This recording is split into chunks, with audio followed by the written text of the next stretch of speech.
¿Por qué el modelo económico se ha estancado en el Perú? Desde este canal siempre hemos dicho que a partir de la Constitución de 1993, el Perú vivió la mayor tasa de crecimiento de su historia y la mayor reducción de pobreza en todas sus dimensiones. Sin embargo, para muchos no es sorpresa que el Perú ya no está creciendo como crecía antes y la reducción de la pobreza ya no se está dando como se daba antes. ¿Por qué se ha dado todo esto? ¿Es culpa del modelo o es culpa de factores que van en contra de los incentivos inicialmente planteados por un modelo económico que sí nos dio muchos beneficios en su momento? Aquí te vamos a contar las razones por las cuales el modelo económico se ha estancado y tal vez algunas pistas acerca de cómo podemos hacer para revertirlo. Uno de nuestros principales problemas es que el Estado ha crecido demasiado en los últimos años y que la regulación en el Perú es excesiva, inclusive por estándares de la OECD. El Perú tiene una regulación muchísimo más prohibitiva e inclusive por estándares latinoamericanos. Es así que no solamente tenemos una regulación excesiva, sino que los costos de cumplimiento son muy altos, su calidad es muy baja y además su aplicación es deficiente. Es así que especialmente las empresas, las cuales generan trabajo, se ven desmotivadas de crecer, de innovar y de generar invertir en nuestro país. Es así que hoy día en el Perú es más difícil hacer negocios que hace 10 años. Según el ranking de Doing Business, el Perú ha descendido 8 puestos entre el 2010 y el 2020, lo cual quiere decir que hoy día hacer negocios en el Perú es más difícil que en el pasado. El Estado perjudica especialmente a las empresas a la hora que quieren iniciar proyectos. Un ejemplo perfecto de ello es la gran minería, que aporta muchísimo en términos de empleo y desarrollo en nuestro país. Se estima que entre el 2000 y el 2020 han surgido 240 nuevos procesos administrativos para viabilizar un proyecto minero. Esto quiere decir, según el Instituto Peruano de Economía, que tardaría entre 6 a 7 años viabilizar un proyecto minero a lo largo de la cadena de valor. Y la empresa minera debe pasar ante 19 entidades públicas distintas para poder viabilizar este proyecto. Totalmente prohibitivo. El Estado también castiga al empresario a la hora de querer hacer crecer su negocio. Se estima que la tasa impositiva pasar del régimen de micro a pequeña empresa es muy elevado. El cambio es muy drástico y muchos se ven desincentivados de hacer esto, lo cual quiere decir que es limitación a sus operaciones, limitación a la cantidad de trabajadores que se ven incentivados a contratar y el salario que les pueden pagar. Es así que muchos deciden contratar en la informalidad, debido a que los costos laborales no salariales inclusive asciendan por encima de nuestros pares latinoamericanos como Argentina y Brasil. Por lo tanto, tiene todo el sentido que en los últimos 20 a 30 años la informalidad en el Perú se ha mantenido estancada en 7 de cada 10 trabajadores. Los empresarios tienen pocos incentivos para hacer empresa en el Perú porque se percibe que los derechos de propiedad no están protegidos. Se percibe que se tiene que invertir demasiado tiempo y dinero para protegerlos frente a un sistema de justicia corrupto e ineficiente. Además, el costo de la representación legal en el Perú es muy alto, inclusive por encima de los países medidos por la OECD. Y además la justicia civil está sujeta a retrasos sin justificación. Es así que la percepción de que los derechos de propiedad están protegidos está muy por debajo de niveles de los países más desarrollados. El Estado además está creciendo a costa del mercado. Es así que el dinero de los contribuyentes cada vez va más destinado a pagar los salarios del sector público, que cada vez más personas están siendo empleadas en el Estado. Según datos del 2022, 800.000 personas trabajaron para el Estado.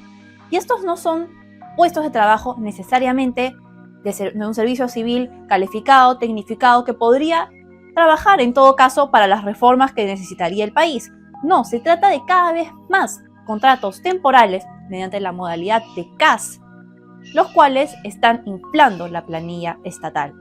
Y generalmente estos contratos temporales se dan a título personal y son de corta duración y por lo tanto no contribuye de manera significativa para mejorar nuestra situación. Otra de las razones por las cuales el crecimiento económico y la reducción de la pobreza se han estancado en el Perú es debido a que nuestra productividad está por niveles muy debajo de los óptimos. Empecemos por el rezago que vivimos en la productividad laboral. Según el índice de productividad por hora trabajada de World in Data, el Perú está muy rezagado respecto al resto del mundo. Según estas cifras, el PBI por hora trabajada se encuentra a $11 la hora, niveles similares al de Indonesia o China. Y estamos muy por debajo de otros países latinoamericanos, como Ecuador, Colombia, Argentina, Uruguay, Chile, entre otros. El Perú también ha visto un descenso en el índice de productividad total de factores, el cual mide la eficiencia de todos los factores de producción, incluyendo tierra, trabajo, capital, entre otros. Es así que la productividad total de factores se ubica hoy día en niveles por debajo de los últimos 60 años. En algún momento el Perú llegó a tener 80% de la productividad respecto a Estados Unidos. Hoy día ese es del 45%. Nos encontramos a niveles similares de Camerún e Indonesia en niveles de productividad y por debajo de otros países latinoamericanos como Bolivia inclusive. Y por último, el crecimiento económico y la reducción de la pobreza también se ha visto truncado por la mala calidad de nuestra infraestructura. Según cálculos de la OECD, el Perú tendría que invertir la mitad de su Producto Bruto Interno para poder cerrar su brecha de infraestructura respecto a países desarrollados. Y este 20% tendría que ir solamente a carreteras y ferrocarriles. Un tercio de esta cifra ya ha sido destinado a 72 megaproyectos, sin embargo, el paso de ejecución es bastante lento. Y según el Plan Quinquenal de Infraestructura, solamente el 12% de la inversión destinada a los grandes proyectos de infraestructura han sido ejecutados entre el 2018 y el 2022. El mal estado de nuestras carreteras es definitivamente un cuello de botella para los productores nacionales e internacionales que buscan moverse a otras partes del país e inclusive dentro de las mismas zonas urbanas, lo cual genera costos de transporte excesivos y costos logísticos o retrasos logísticos que hacen que nuestra economía no pueda crecer de la manera deseada, ni que los productores puedan llegar a todas las partes del país en lo que respecta a nuestra ansiada descentralización económica. Y por último, también tenemos una muy mala infraestructura en tanto a los servicios básicos como educación y salud. Es más, la mayoría de los locales estudiantiles no proveen los 3 servicios básicos que necesita el estudiante.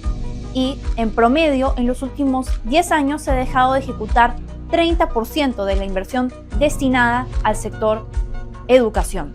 Lo mismo se repite con el sector salud, que a pesar que los recursos han ido aumentando, la ejecución no es buena y los hospitales, como sabemos, están en niveles muy deficientes como probó la pandemia. Estos han sido algunos de los factores que han contribuido a que el crecimiento económico y la reducción de la pobreza en el Perú se hayan estancado. Algunos, como nosotros, creemos que es cuestión de hacer reformas importantes para poder hacer que podamos volver a crecer como hacíamos anteriormente. No por pateadas del tablero, sino pensar de manera racional qué es lo que tenemos que cambiar con consenso político. Cuéntame en los comentarios, ¿tú por qué crees que el Perú está peor de lo que estaba hace unos 20, 30 años cuando empezamos a crecer?